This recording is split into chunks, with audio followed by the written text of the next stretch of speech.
Good afternoon, good morning, or good evening, ladies and gentlemen, boys and girls, children of all ages. It is the DOUG here, and Mr. Johnny B. Good.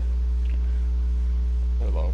Here for our divisional round picks. Now, I'm going to be quite honest with you. Last week, I just sucked. I only went 1-3. My only win was the Seahawks, unfortunately. Yeah, I also went 1-3. The only one was the Texans. Yeah, last week was a bad week. A lot of strangely weird occurrences. So we're going to discuss them real quick. First, the Bills and Texans. A lot of people believe that the touchdown that the Bills got in the start of the second half should not have been taken away. I know everyone's argument has been, for the most part, oh, the player surrendered the ball, you don't have to kneel, but here's the thing, I didn't see him wave his hands. I just saw him walk over and hand him the ball. To me, that's not surrendering, because you're really not doing anything to say, hey, I'm surrendering the ball. You're just going to the ref. To me, that means, hey, maybe you're going to try to have the ref block for you, or hide behind the referee or something. So I think that should have stayed a touchdown. I know everyone's other argument for that, once it was overturned, was like, oh, the Bills still blew a lead. And I know, Johnny, that's been your argument, correct? For me... Yeah, I'm sticking by that. Here's the thing, though. If the touchdown stands, the whole game changes. And I've said before, when a touchdown is taken away, both teams' game plans change. Now, if the touchdown stands, Bills would have had over 20-plus points. I don't think the Texans make the comeback. So for me personally, I feel like them overturning the TD completely put everything in Texans' favor at that point, because they're down by 2 touchdowns still. If the touchdown stands, they're down by at least 3+. I don't think you're going to be able to make that back. So I disagree with the overturn. Furthermore, I think now unfortunately there's probably going to be a rule stating you have to kneel or wave your hands if it's a kick return to count it as surrendering, not just walking over to the ref. I see that rule coming, unfortunately. Do I think the Texans deserve to win that game? No, because of that. I think if the touchdown, like I said, I don't trust the Texans. I think they got lucky with that touchdown being overturned. And I don't think the right team won at the end of the day. I really don't, because of that touchdown.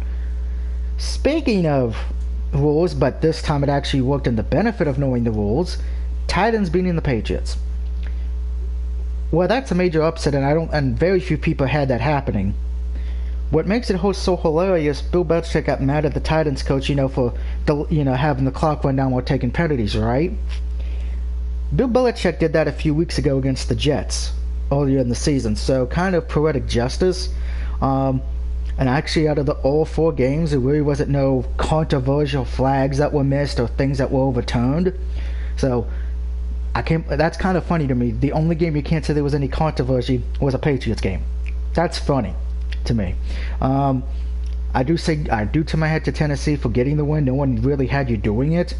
Of course, this brings up 2 questions. One, is this the end of the Belichick era, and what's Tom Brady going to do? Now, Tom Brady's already said he's not retiring, so there is that.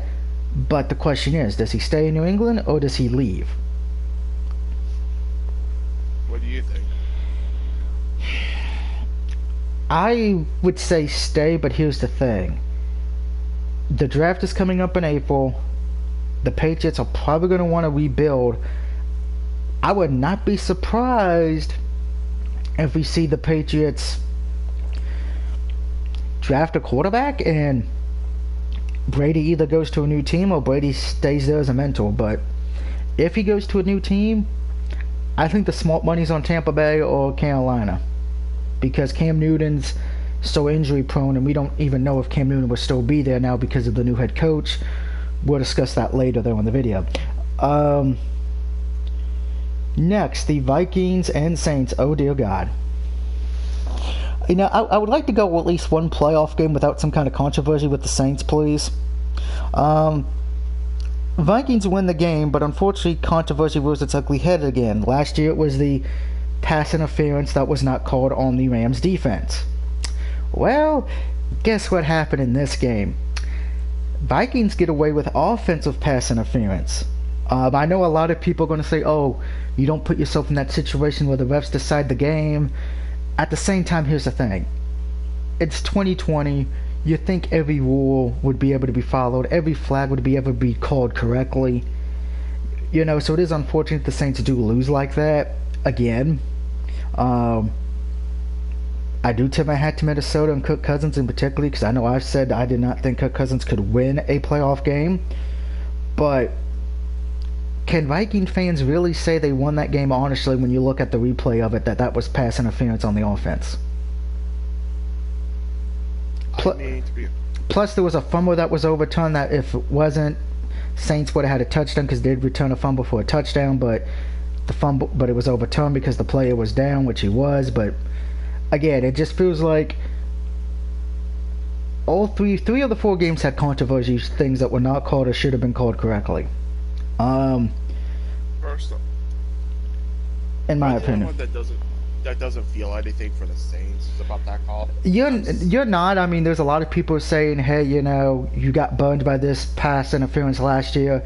We know you're going to complain about it this year, so we're not going to. Most people don't want to hear it, but my argument to that is, if it was your team who lost like that and a PI wasn't called that cost you the game, you would probably be pissed. So I would be pissed, but I wouldn't be bitching about all off season. Well, I understood why they did it last year, because last year they needed to bitch. We all needed to bitch about it, even if you're not a Saints fan, which I know I'm not, and Johnny, I know you're not. But I think everyone should have bitched, because that was really a slap in the face. This one, I don't think it's going to get as bitched as much, just because of the fact of even if the refs looked at it, which they did not. The refs did not look at it. They ran off the field. I don't think they would have overturned it, just because of the fact that pass interference has not been overturned a lot this year. So, and even if that was overturned, the Vikings would have still got a field goal and won the game. Yeah, but I think the argument I'm making is, if you're going to have a rule, you have to enforce it. And by the letter of the rule, that is pass interference. That's my biggest concern. That, once again, that the refs are kind of... How can I say this? The refs are... Some of the refs have a different idea what pass interference is than what it is in the rule book. If that makes any sense. And if you know that going into a game, you can exploit it, which is very unfortunate. And then, of course, lastly, the Seahawks-Eagles game. I think we all know the controversy in that one. Carson Wentz gets took out because getting hit in the neck. I've looked at that replay. I gotta be honest, Crowley should have been flagged for that, and I could have possibly even said ejected from the game, because that was a dirty hit. Because Carson Wentz was pretty much already in the motion of sliding. I know I'm usually the first one that says you can't stop a locomotive, but in this situation, Wentz was pretty much already down before Crowley was even close to hitting him. So I do think that should have been flagged. It's one of the few times I will agree with Stephen A. Smith on that. That should have been flagged. Do I think it would have helped the Eagles? Not really, because Josh McCown didn't do that great, but still, he did okay. He did okay. I mean, it would have been 15 yards, so probably put the Eagles in touchdown situation. Maybe at least get another field goal. I don't know. I mean, at the end of the game, I think do you think they should have kicked the field goal rather than go for that 4th and 7? Who, the Eagles? Yeah, because he's on like 3 timeouts. You know, that's a tough one. I know sometimes it says go for the 3 points depending how far you're down, but at the same time, with all the injuries you had and everything, you may as well just go for I would have went for the TD as well, just because, you know what? Even if you made the 3 and made it, do you really trust your banged up defense and then your banged up offense to get a TD before the end of the game?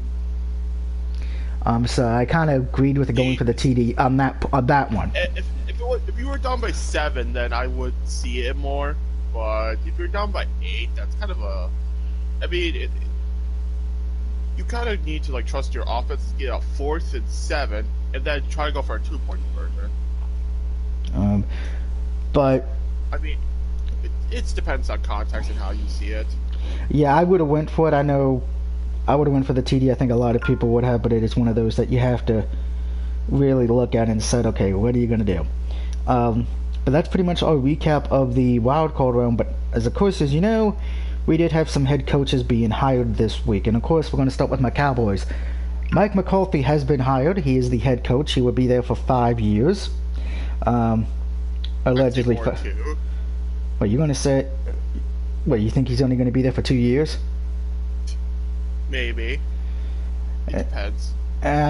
Jay Jones is not known for firing head coaches that quickly. I mean, look how long he kept Jason Garrett. True. Plus, and I will say this, I will tell my fellow Cowboys fans, don't expect a great first year because Mike has been out of the game for a while. He did not coach at all this season. But apparently from what people at ESPN and NFL Sports and all that have been told, that he has been watching a lot of game footage. He's been studying the analytics and all that, so we'll see what happens. I'm okay with the hiring. I know a lot of fellow Cowboy fans, they wanted Lewis from Cincinnati, and you know who I mean by that.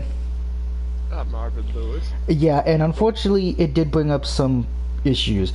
First of all, a lot of people just think, oh, he was only interviewed because of the Rooney Rule, which is you have to interview at least one African American or Spanish coach. We know that rule. But I'm going to ask everyone this question who's complaining. Would you hire Lewis to be your head coach?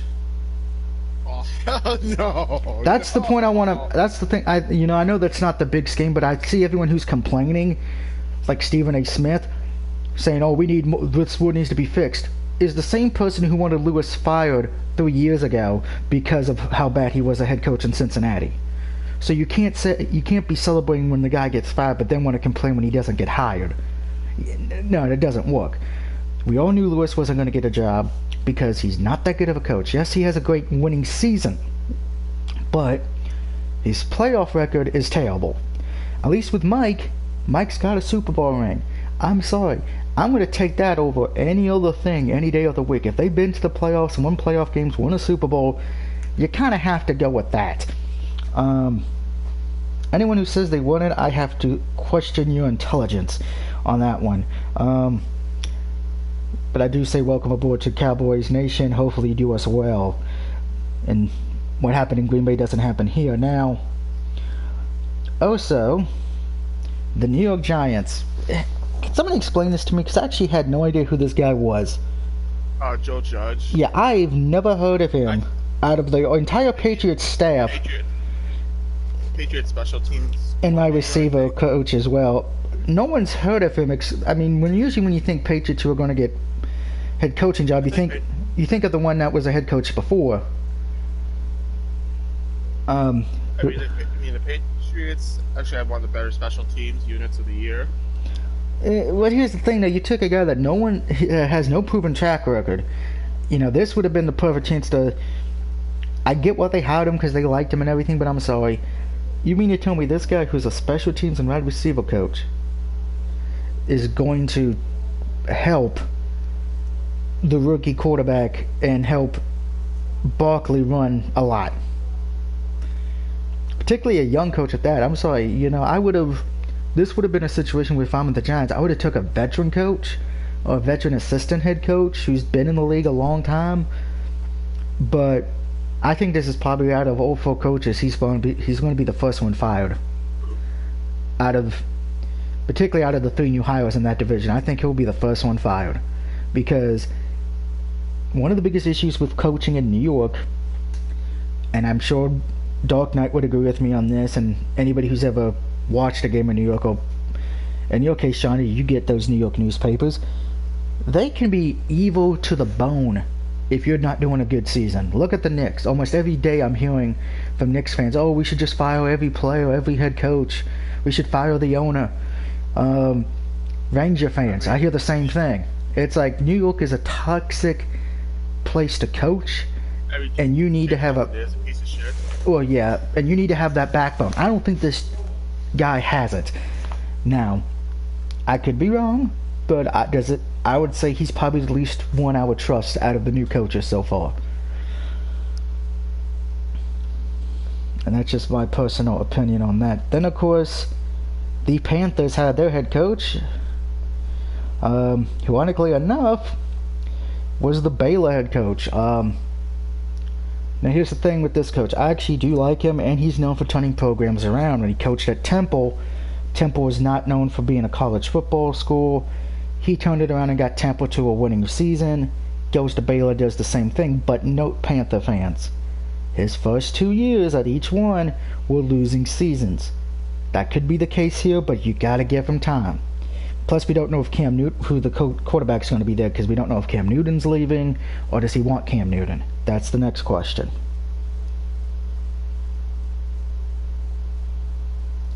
Johnny, your thoughts on the Panthers head coach? Um, he's a college head coach, so I can't really say too much about him. Okay, so pretty much everything I said is what you're going to just go, agree with. Works for me. But okay, so here's what I'm going to be doing every week for the rest of the playoffs, just so we can at least keep the show at a decent length. I'm going to be doing top fives of the decade for the rest of the year.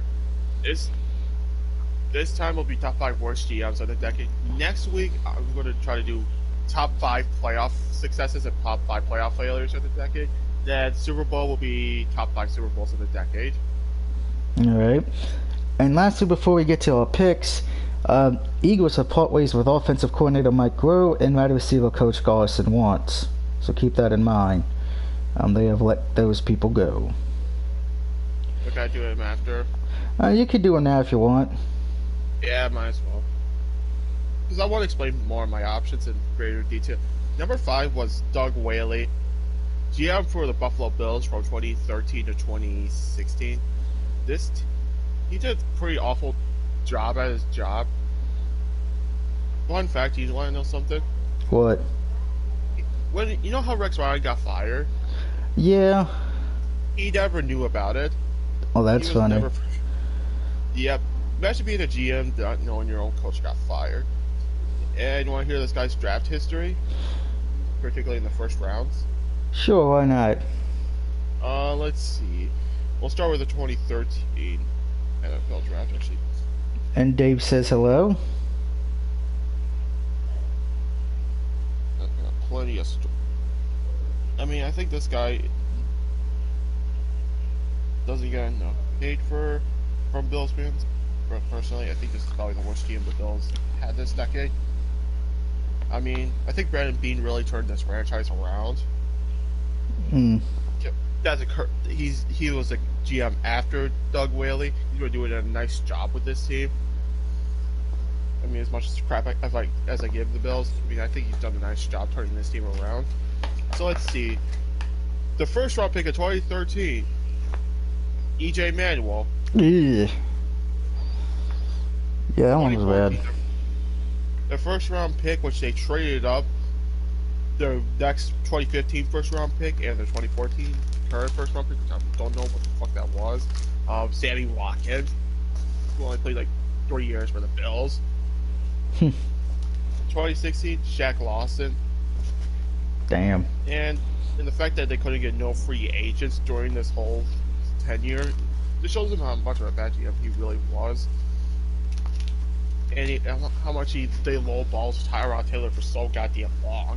I mean, you know how he was like the lowest paid quarterback in NFL history for like a long time. I did. Alright. Who's number 4? Bruce Allen. Okay, that's self-explanatory. Next.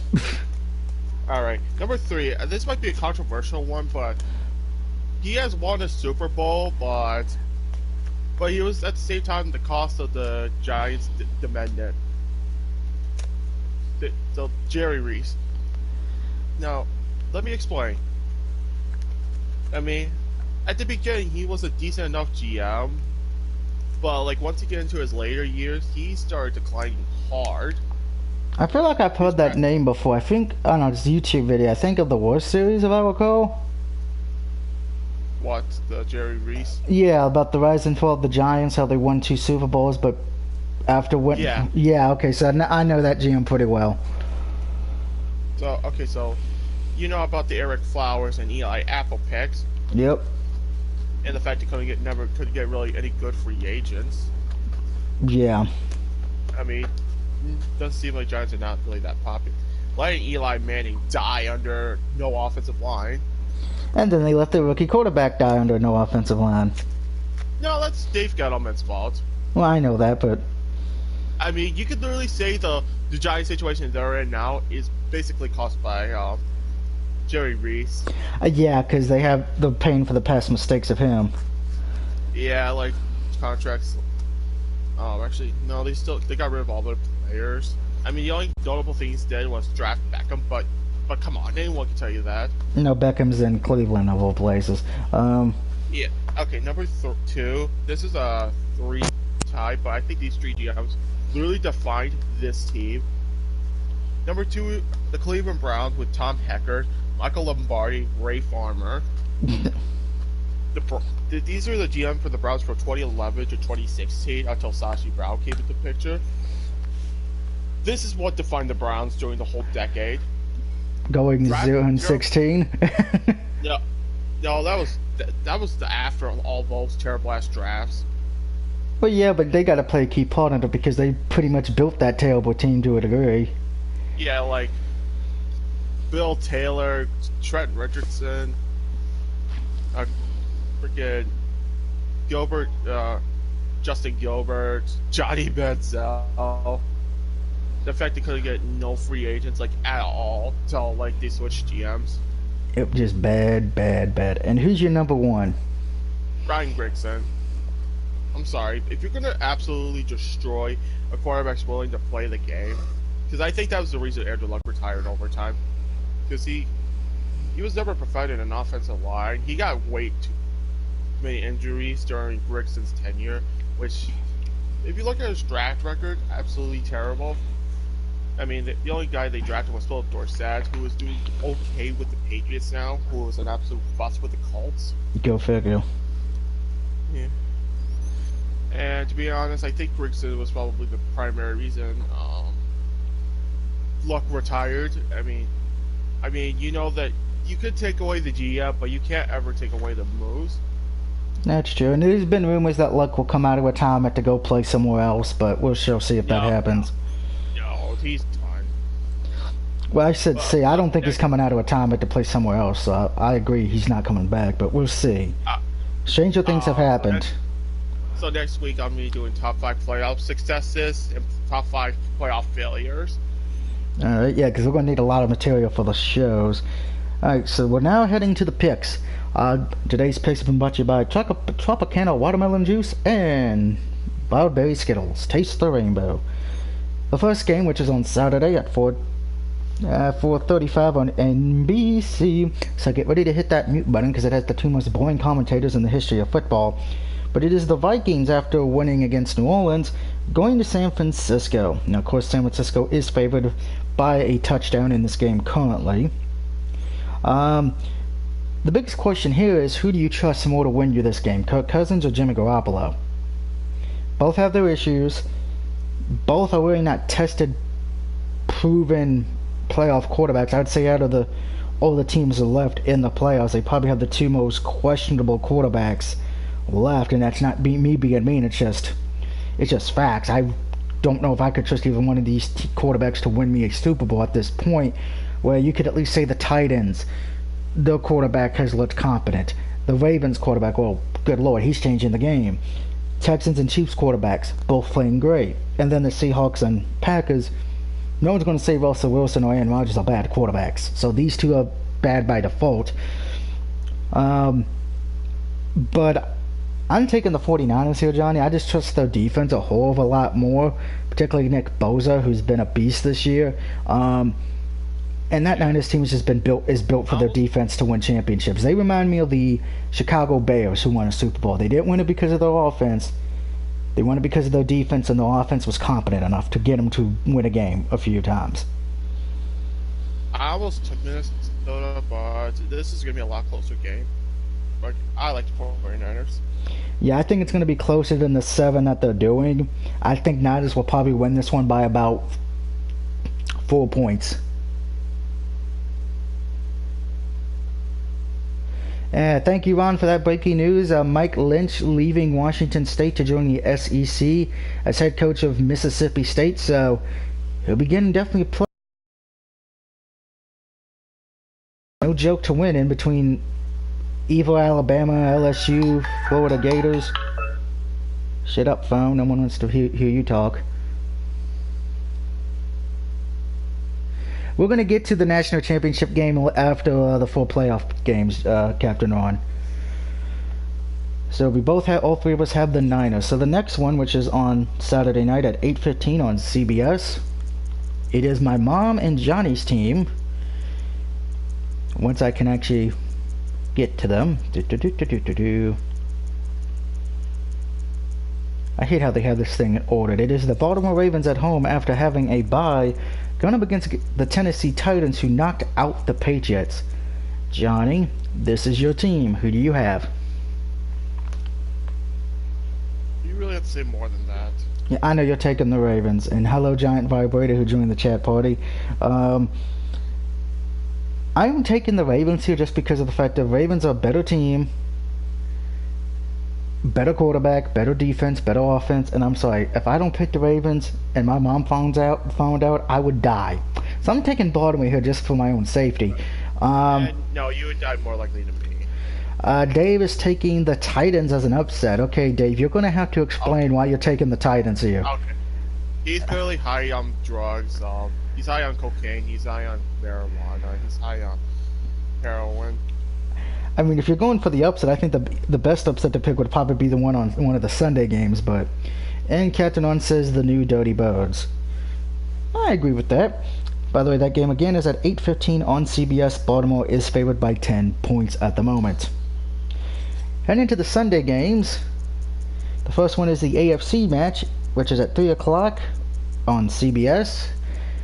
It is the Kansas City Chiefs, who enjoyed their bye week, hopefully taking on the team that I don't really trust in this one, the Texans.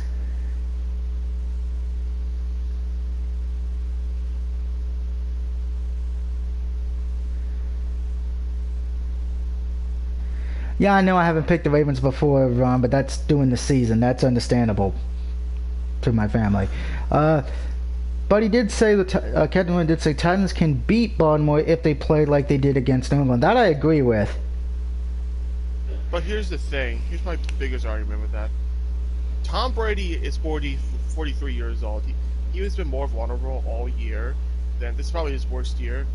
You're asking the Titans to do the same exact thing with probably one of the league MVPs, probably one of the fastest players in the NFL.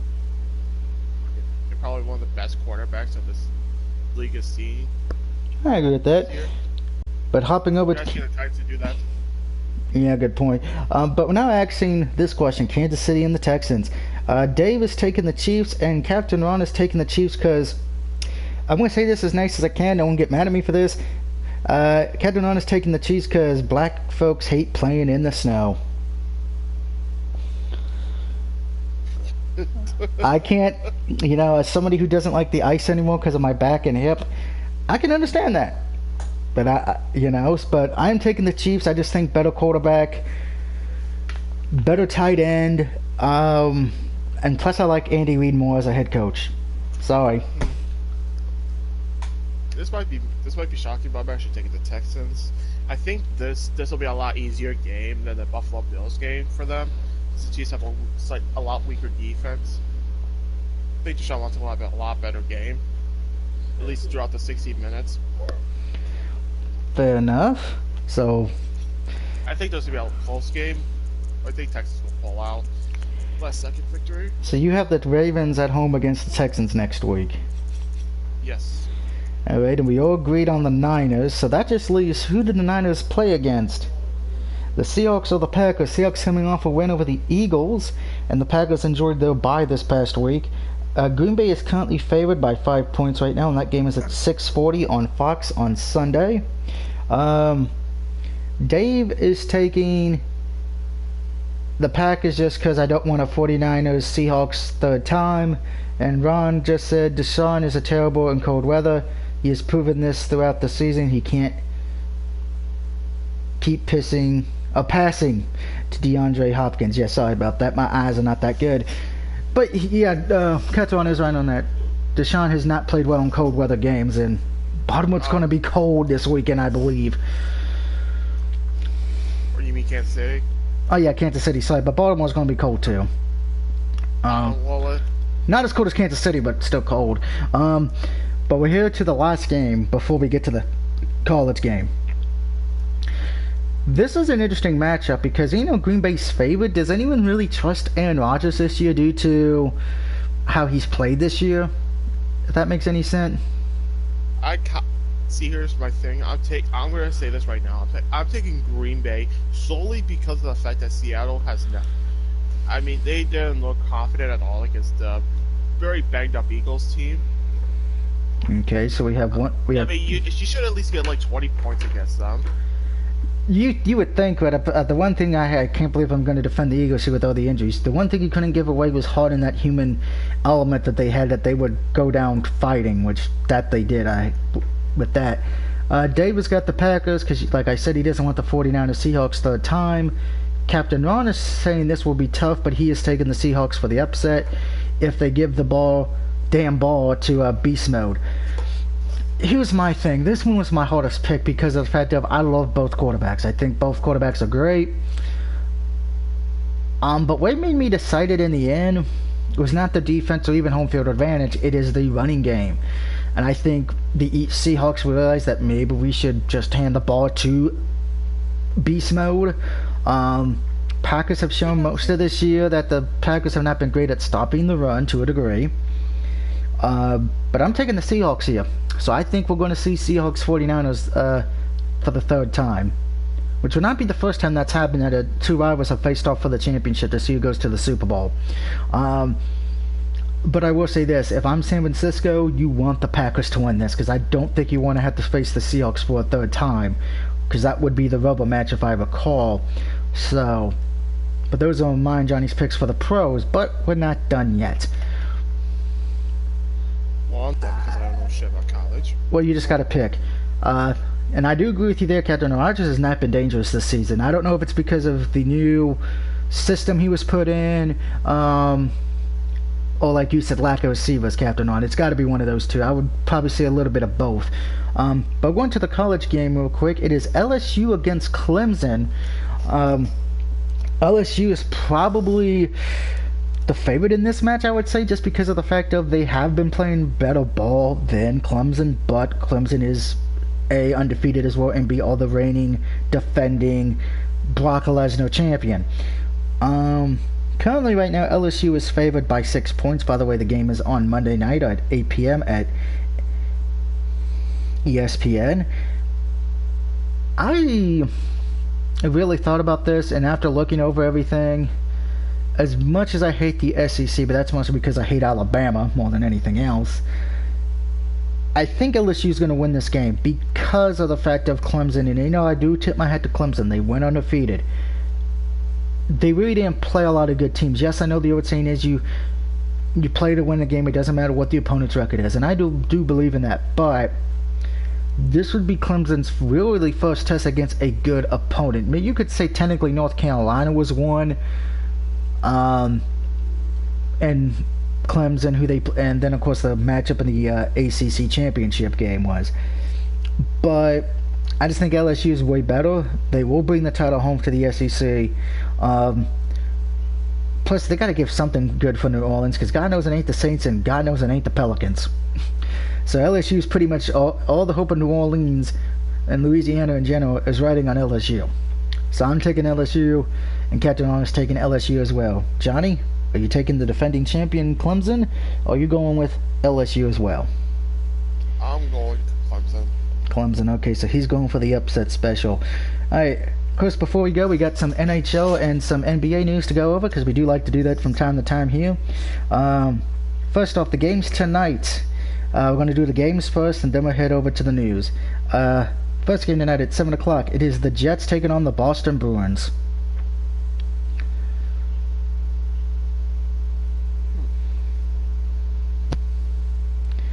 I can already see Johnny's brain going tick tick tick tick tick tick tick tick tick tick tick tick tick tick tick tick tick.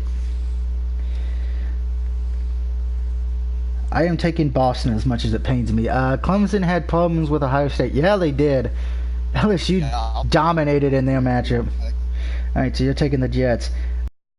7 o'clock tonight. Oilers against the Canucks, the Canadians, or whatever they're called. I got the Oilers. I also got the Oilers. Up next, the Coyotes taking on the Lightning in a game that neither team has seen snow in their life. I don't know. Why has the Lightning been winning games? That's illegal. I was looking forward to a playoffs with no Lightning. I don't think I'm going to be that lucky at this point. I guess I got the Lightning. As much as the Coyotes have been basically the biggest surprise of the league, I like Tampa Bay at home. I am taking that Coyotes just because of the fact of I want to be able to actually show why a Coyote doing something right for once in his life. Captain Ron's got the Bruins, get back to their winning ways. He's also got the Oilers, and he's getting the Lightning.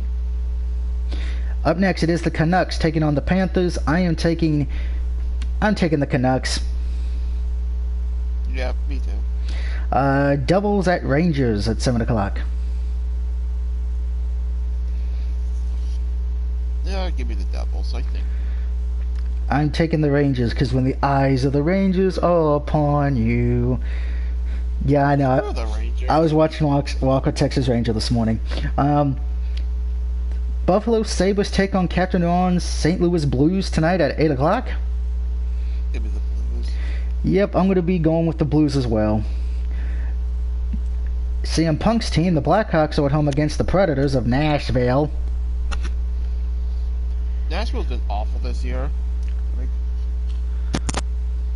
They're sixth in the Central with like 45 points. They've probably been one of the biggest letdowns of the year. I agree. Just as a quick recap, Captain Ron has the Panthers, Rangers, because Devils don't even know who their damn coach is, and he's got his Blues. I am taking the Predators. Hey, I'm the coach.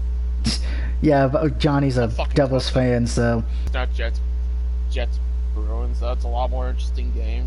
Because that game's at 7. Let's see, where are we at? Wild and Flames tonight at 9 p.m. I got the Flames. Oh, Canada. I'm taking the Flames as well. Captain Ron's got the Blackhawks tonight. Kings at the Knights. I have the Golden Knights. The Kings are just awful. By the way, Kings and Golden Knights are at 10 p.m. tonight, and I have the Knights of the Round Table. The Knights of the Round Table. What name? Captain Ron's got the Flames because Minnesota looks suspect. Last two games tonight in hockey. The Stars take on the Ducks at 10 p.m. on ESPN+. I like the Stars. I'm going with the Stars as well. It is pretty sad the Dallas Stars will actually probably make the playoffs, unlike the Cowboys. That's kind of hilarious. And then the last game tonight at 10:30, it is the Blue Jackets taking on the Sharks. Yeah, I'll give you the Sharks. I'm going to go with the Blue Jackets just because. Jaws is not playing there. It's first for some hockey news going around the world this week. That's basketball. I don't care. We'll get to that in a minute. Sox Logan Couture expected out up to 6 weeks with a broken ankle.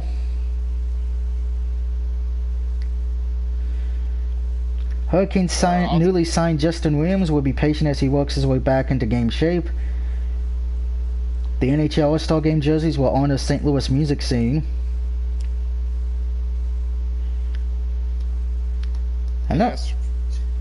Is that it for news? Unless you can think of anything. Austin Matthews got his 30th goal season. Okay, here are the playoff seedings real quick. In the Atlantic, the Bruins lead the Atlantic with 61 points, Tampa Bay Lightning, then the Maple Leafs, Metropolitans, the Capitals, Islanders, Penguins. The wild cards are the Hurricanes and Flyers. In the Central, you got the Blues, the Stars, and Avalanche. In the Pacific, you got the Coyotes, Golden Knights, and Oilers. In the wild card, you have the Jets and Flames. Okay. This is a quick recap of some comments because I always try to read them when I can. Ron says easiest pick, Knights over the Kings. He's got the Stars. Damn it, Sharks recover. Brad says he has ESPN Plus, but they don't stream NFL games. It blows. And then Ron says, guess he really is a baby shark now. What the fuck is baby shark? I know what Jaws is, but what is baby shark? Someone needs to explain that to me. Shark, dude. It's like this annoying earworm song. Because I don't have kids, you know, so I never heard of this. Heard of baby shark. That's all I know. I'm gonna play it after stream. Okay, son, that means I get to go offline and go to bed. Kidding, of course. Alright, for the NBA tonight, we have 4 games tonight. The first one on TNT tonight at 7 o'clock. It is the 25-10 Boston Celtics on the road against the 76ers for 24-14. I got the Sixers. Again, I can't believe I'm doing this. I'm picking Boston. Up next, in a game of tanking, granted you can't really tank in the NBA, but this would be pretty close. Cavaliers at Pistons. Cavaliers are 10-27. The Pistons are 14-24. I'm gonna take Cleveland. I'm gonna take Detroit. I don't trust either team though. Both teams are terrible, but I'll take Detroit just because I have more faith in them. 8 o'clock tonight, the Trailblazers are on the road against Minnesota. Trailblazers are 16-22. Timberwolves are 14-22. I have the Timberwolves. Alright, I'm going to take the Trailblazers on the road. I will just say this right now. I will never pick fucking Detroit. That's Giant Vibrator, everybody. As far as for Captain On, he says Boston, if they can keep Kemba from getting tossed this time. He's also got the Pistons because both teams suck, and Blazers. Melo's been playing decent ball. Last game tonight at 9:30 on TNT. It is the return of the Golden Child to the Oklahoma City Thunders. The Thunder, who are 21-16, host the Houston Rockets. Give me the Thunder in an upset. You know what? I'm actually going to go with the Thunder as well, because that would be pretty hilarious just to see the Golden Child, who used to be with the Thunder all those years, come back and been playing pretty well. Knock them out. Russell Westbrook, by the way, if you can't figure that out. Alright, to the standings right now in the NBA playoffs. So, I know the standings don't really mean that much, but c'est la vie, as the saying goes. Once my ESPN app loads. There we go. In the Eastern Conference, Milwaukee's the number 1 seed at 33-6, and then probably the biggest surprise so far in the Eastern Conference, the Miami Heat, the number 2 seed at 27-10. 3rd seed is Boston, 4th seed is Toronto, 5th seed is Philly, 6th seed is the Indiana Pacers, 8 is the Orlando Magic. Guess they finally decided to get that Mickey Mouse charm back, and the 8th seed right now is the Brooklyn Nets. And the worst team. This is 7 in a row. Yeah, and the worst team in the Eastern Conference, it's no longer the New York Knicks. Damn it! It's the Atlanta Hawks. I don't like it when New York actually is doing better than some teams. It just doesn't feel natural and right. Houston, Ron's taking Houston because honestly nothing good ever comes out of Oklahoma. Worst channel ever. The Detroit team suck big time, and that's coming from someone that lives in Michigan. Ron Johnson says Orlando still got a basketball team.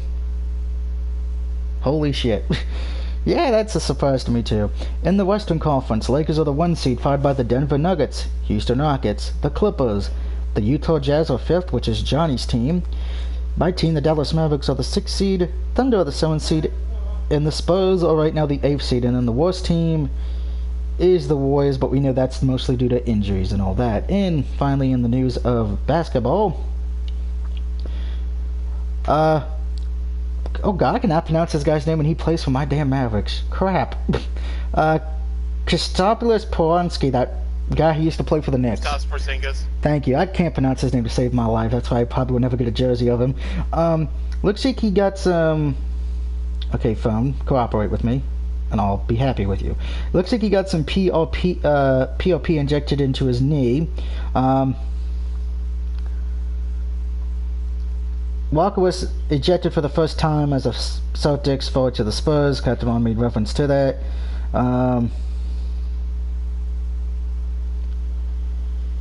And I believe, because I don't know, I believe the Cavaliers head coach said something and made an apology. I don't know the information of that. He called his players slugs, which he meant to say slugs. Yeah, But he said thugs mistakenly instead of slugs. Well, who's going to say he but mistakenly said thugs over slugs? Um, but I mean, he's a terrible head coach, to be honest. yeah, I expect the Cavaliers to fire their head coach after this season. I wouldn't be surprised. Personally, I think if you look at the standings, I think the Warriors are going to get a pass. They're not going to fire their head coach. This has just been a bad year from the start with injuries and all that.